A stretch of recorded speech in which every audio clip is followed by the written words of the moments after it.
pessoal, bom dia.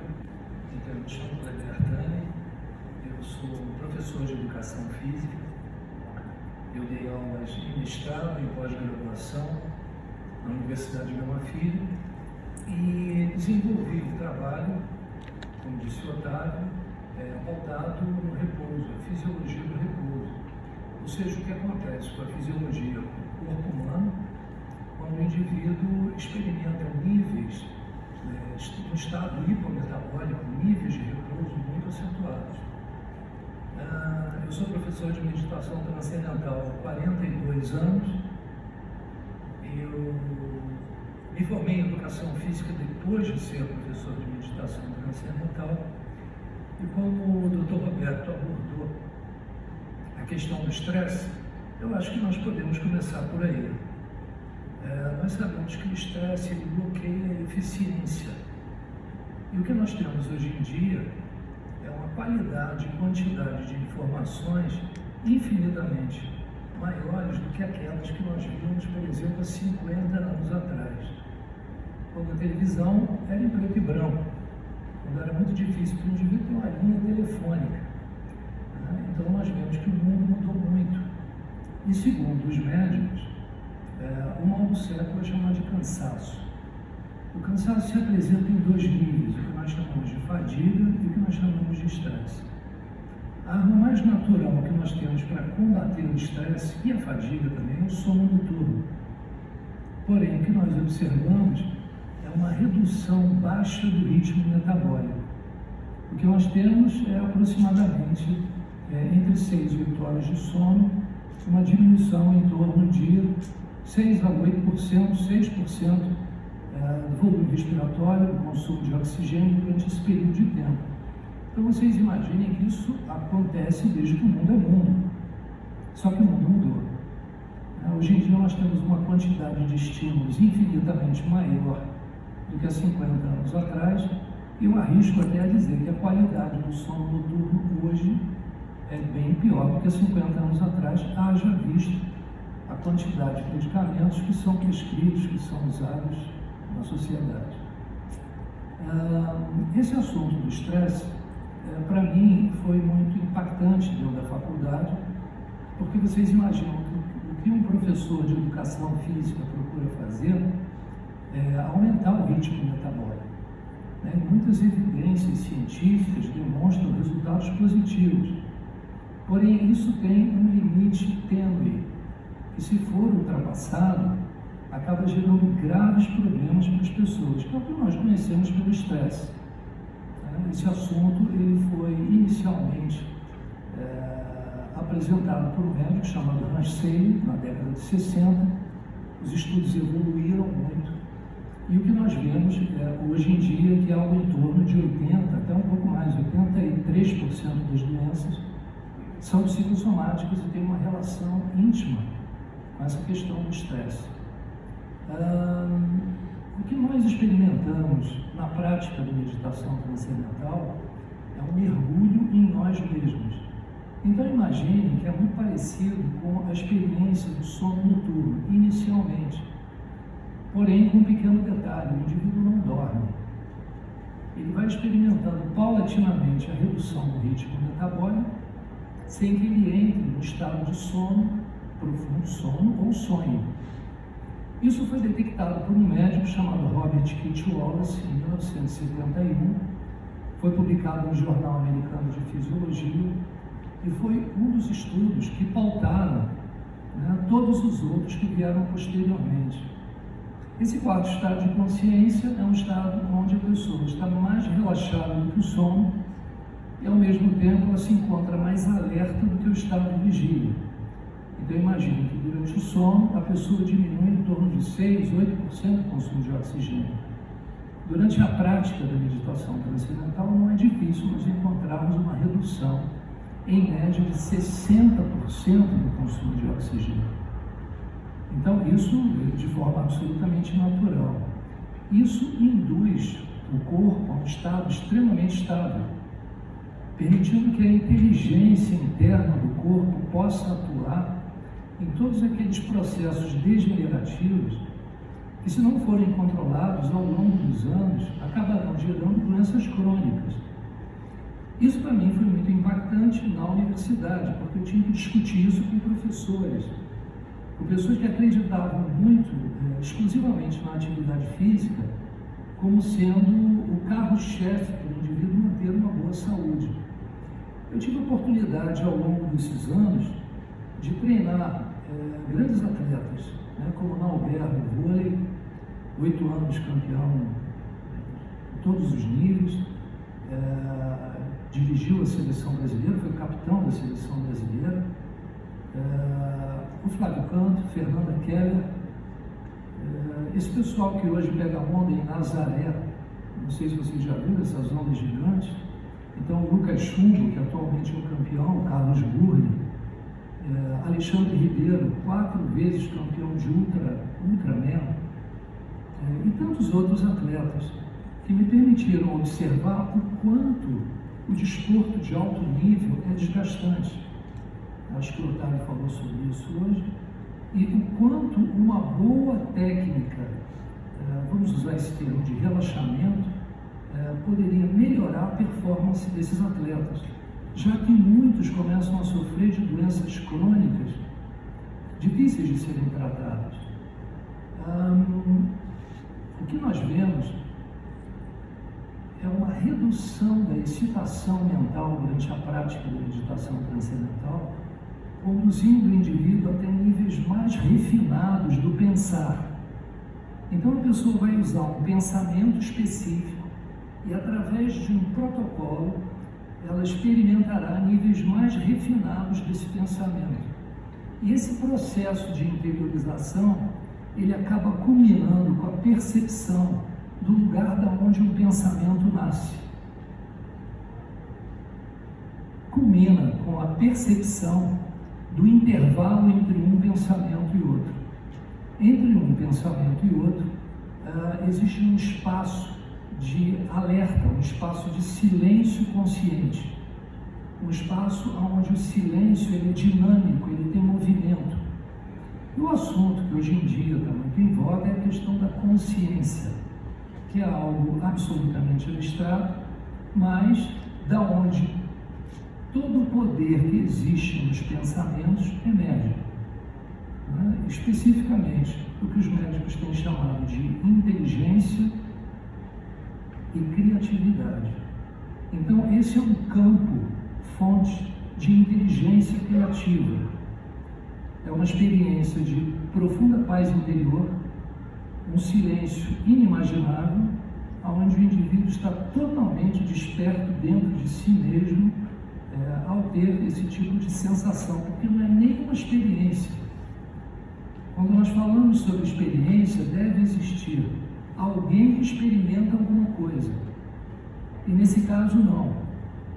O observador, o processo usado para que essa observação ocorra e o objeto a ser observado, eles se condensam em uma só coisa. Ou seja, o que existe é uma experiência de unificação da percepção. Todos os sentidos se voltam para dentro. E o que a pessoa tem é um estado de quietude em alerta, um estado de repouso em alerta. Eu vou tentar dar para vocês um breve exemplo sobre isso. É possível que vocês já tenham sentido. Se vocês não usam medicamentos para dormir, e se vocês não bebem álcool antes de dormir, é possível que num dado momento na cama, ao longo dos minutos em que a pessoa vai repousando cada vez mais, exista um momento breve, às vezes uma fração de segundos, em que a pessoa percebe que ela está totalmente liberta do personagem. Imediatamente após, a pessoa cai no sono. Mas um segundinho antes da pessoa dormir, ela tem uma experiência de profunda expansão da consciência, uma experiência de liberdade. E isso pode ser treinado para que a pessoa tenha essa mesma sensação 2 vezes por dia, de manhã e à tarde, sentado confortavelmente com os olhos fechados, por exemplo, dentro do Uber. em qualquer lugar que a pessoa tenha condições de fechar os olhos e que não tenha fumaça em torno da pessoa. Porque aí sim, através da troca de gases nos alvéolos pulmonares, a pessoa terá uma experiência, mas ela não chegará a esse estado. Então, esse estado de silêncio em alerta, ele migra de dentro da meditação para o lado de fora. A pessoa tem contato com essa nuvem, né, com esse campo de possibilidades, porque a pessoa não está mais presa no personagem, o personagem Kleber, 63 anos de idade, botafoguense, carioca, pai de 3 filhos, enfim. No momento em que o indivíduo traz essa percepção de silêncio dinâmico para fora da meditação, 2 situações antagônicas começam a acontecer. A pessoa tem a capacidade de pensar sem perder esse silêncio na base. Então isso permite que o indivíduo experimente uma clareza mental muito grande, uma capacidade de concentração imensa, um nível de criatividade imenso. E isso faz com que o HD, vamos imaginar que o cérebro seja um HD, ele seja desopilado. A pessoa para de investir o tempo todo naquelas informações que ele agregou no seu passado. E com isso ele consegue rodar programas muito difíceis de serem experimentados por conta justamente desse peso que o HD traz em termos de memória. Eu diria para vocês que o que a pessoa experimenta é uma ruptura no tempo psicológico. A pessoa ela vai para um lugar dentro dela onde não existe nem tempo nem espaço. Isso é chamado de consciência pura ou consciência transcendental. Isso tem sido amplamente estudado mundo afora. Os estudos têm chamado isso de nós temos o valor psicológico, o valor emocional e esse é o valor espiritual. Muitas teses de doutorado têm sido apresentadas em cima desse tema. Esse silêncio, portanto, quando ele é levado em conta junto com a atividade mental, isso permite que o indivíduo experimente uma capacidade seletiva muito grande em tudo que ele se envolve. É como se houvesse um filtro dentro dele, onde ele não é capaz de se deixar levar, né, por todos os impulsos que possam tirá-lo de um steady state, de um estado estável.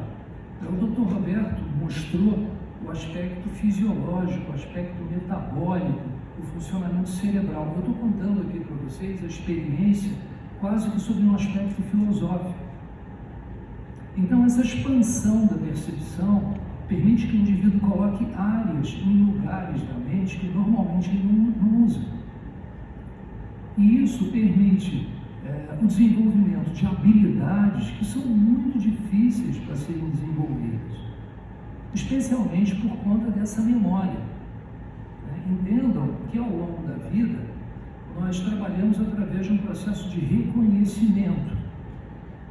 Todas aquelas coisas ruins e boas que nos marcaram, elas acabam pautando a nossa visão de presente. Então aquilo que um dia para mim foi ruim, eu tento fugir daquilo que nem o diabo da cruz. E aquilo que um dia para mim foi muito bom, eu tento replicar. Por quê? Porque eu tenho uma memória boa daquilo. Agora, o fato é que a fila anda, a vida passa, as coisas mudam. E se o indivíduo não tiver a habilidade de limpar o HD, de certa forma, isso termo usado, ele vai continuar investindo em coisas que não são mais importantes para a sua felicidade. Coisas que no passado, eventualmente, trouxeram uma experiência negativa, hoje podem funcionar até como um motivo de estímulo. Algum campo de interesse pode ser experimentado em algo que no passado foi muito ruim. Isso depende de quanto a pessoa consegue se desvincular desse passado. E a mesma coisa com relação a coisas boas. O que foi bom no passado, hoje eu tenho 63 anos de idade. Às vezes eu ainda caio nessa armadilha, eu tento reeditar alguma coisa dos meus 30, dos meus 20, e é bem verdade que muitas coisas são legais, são boas, mas muitas delas já passaram. E isso me prende muito a uma realidade extremamente limitante. Com isso, eu não consigo andar muito para frente. Então, esse foi o conceito que eu levei para dentro de uma universidade. Quando eu perguntava para os estudantes, porque eu dei aulas, o que eles achavam que deveriam sentir se eles se acalmassem muito, a resposta invariavelmente era só uma: sono. Então as pessoas não realizam as possibilidades que existem no silêncio. O silêncio é infinitamente rico. Esse silêncio que eu apresento para vocês não é um silêncio superficial, é um silêncio muito profundo, que se dá através da habilidade do indivíduo transcender os níveis mais superficiais de funcionamento da mente em direção a níveis mais profundos. Então você vai alargando a mente consciente. Eu não sei se vocês se lembram, o Ayrton Senna, o Nelson Piquet, cochilando dentro do cockpit de um carro, 5 minutos antes da largada de um grande prêmio. Alguém chegou a ver isso aqui? Era algo impensável. Como a pessoa vai adquirir destreza, habilidade, raciocínio mais rápido, cochilando poucos minutos antes da largada de um grande prêmio? Então eu comecei a entrar cada vez mais nesse conceito. E eu cheguei à conclusão que a educação física, ontem nós estávamos conversando sobre isso, ela funciona da seguinte forma: imagine que tem um 0, 10 para frente e 10 para trás. Se eu quiser aumentar a sobrecarga, eu tenho que melhorar a qualidade do meu repouso. Isso é o que acontece com vocês. É uma plateia seleta de pessoas que, como todos, querem crescer na vida. Crescer na vida implica em assumir mais responsabilidades. Quanto mais responsabilidades, mais problemas. Quanto mais problemas, mais estresse. Quanto mais estresse, menor a minha capacidade de gerenciar responsabilidades. E aí, o que eu faço? Então, nessa estrada, nesse caminho, eu consegui ensinar meditação transcendental para empresas como Globo, Globo.com, Laboratório Canone, Farmoquímica, DPZ em São Paulo, Roberto Duali. E essa foi ministrada ao longo de décadas. Até que mais ou menos uns 8 anos atrás, 9 anos atrás, um grande cineasta chamado David Lynch, não sei se vocês já ouviram falar, Twin Peaks, Veludo Azul, enfim, ele veio ao Brasil para o lançamento de um livro dele, e eu consegui um patrocínio dele para ensinar meditação transcendental na Polícia Militar do Rio de Janeiro, especificamente estresse pós-traumático, com resultados fantásticos. E isso está acontecendo no mundo inteiro. Agora, é uma matéria que não é muito difundida. Ela vem de uma época em que a filosofia hippie era muito presente, e o que nós nos lembramos das coisas que aconteceram com esse povo no passado, muitas vezes nos remete a uma vida de responsabilidades. Esse momento é um momento muito importante para mim, como profissional, como professor de meditação transcendental, professor de educação física, porque coloca em pauta uma subjetividade absolutamente necessária para que o crescimento científico ocorra de uma forma mais abrangente. Eu estava conversando com o Dr. Roberto há pouco, o que nós enxergamos no passado são grandes cientistas que viveram numa região remota, isolada, de acordo com os meus estudos, no Oriente, na região dos Himalaias, e os quais resolveram desenvolver pesquisas no campo da consciência. Então, o que vocês têm hoje em dia são pesquisas no campo da matéria. Vocês tentam entender como o externo funciona. Imaginem que a percepção, ela pode sair de um nível horizontal de funcionamento da mente e se transportar para um nível vertical. Então, o que é que eu experimento com isso? Valores da vida que normalmente eu não estou acostumado a experimentá-los. Porque quando eu fecho os olhos para descansar, é porque eu já estou morto, né? Eu vou dormir. O que eu estou sugerindo aqui são pausas diárias. No caso da meditação transcendental, algo em torno de 15 a 20 minutos de manhã e 15 a 20 minutos à tarde. Para que essa consciência pura ela possa trabalhar junto com a atividade intelectual. O intelecto ele não é capaz de abarcar a realidade. Nós sabemos que quanto mais nós estudamos, com o mínimo de humildade, mais nós identificamos que nós não sabemos nada, mesmo com todo o avanço tecnológico e científico. Isso fez com que na sociedade as pessoas se sentissem muito insatisfeitas. Hoje nós somos pessoas, pelo menos o grupo presente, nós temos uma certa condição, né? Um nível de estudos considerável. Mas isso não significa que o indivíduo não acorde de manhã já ansioso.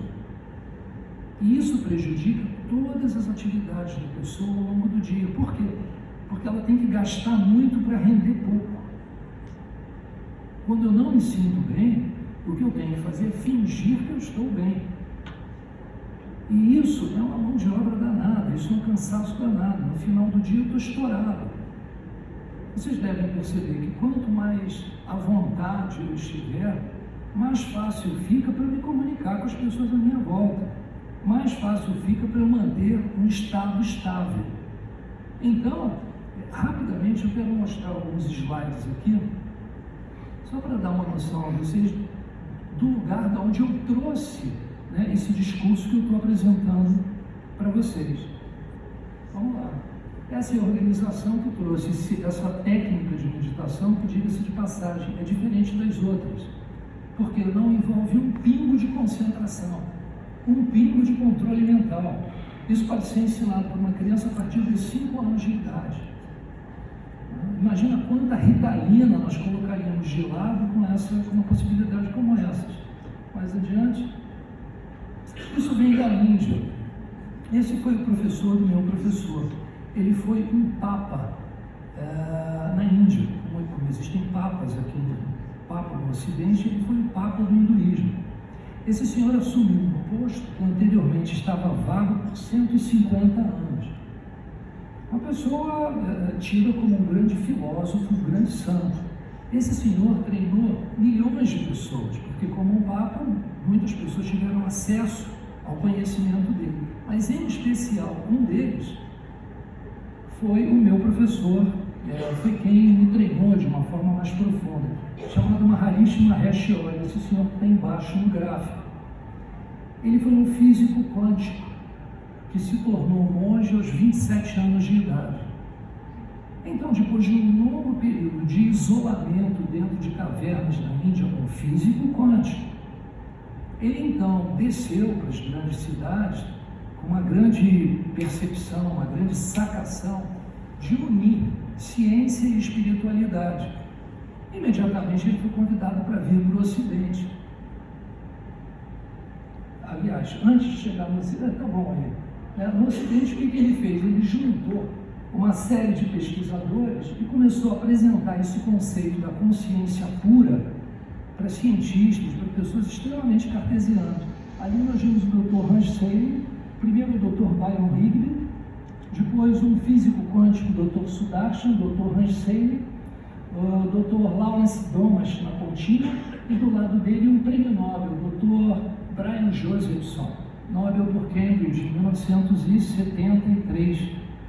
Foi ele que descobriu o que é chamado de efeito túnel, que é a relação entre materiais supercondutores, e vários outros cientistas à sua volta.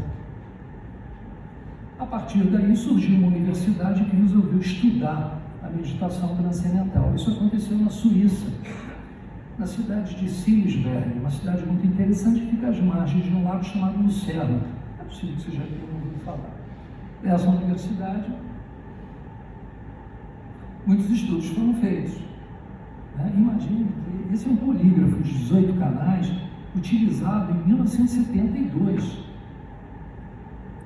medindo diferentes frequências de funcionamento do corpo e colocando elas em perspectiva para dar uma visão mais ampla do que acontece com uma pessoa, o que acontecia, né? Porque hoje o material é outro, a tecnologia é outra, durante a prática da meditação transcendental. A partir daí, máscara medindo o volume respiratório, o estímulo elétrico epitelial, né? Mais adiante, né? Hoje em dia nós vemos o que acontece com a amígdala, né? Vemos o que acontece com a reprodução celular. Nós sabemos que o telômero, através da prática da meditação transcendental, ele diminui mais lentamente. Isso cria uma discrepância em média, não tem mais tempo, de 15 anos entre a idade cronológica e a idade fisiológica. Então você consegue frear o envelhecimento do corpo. Eu tenho mais uma série de slides para mostrar para vocês, mas eu acho que perguntas e respostas aí vale a pena, não é? Tá legal. Vocês querem fazer alguma pergunta?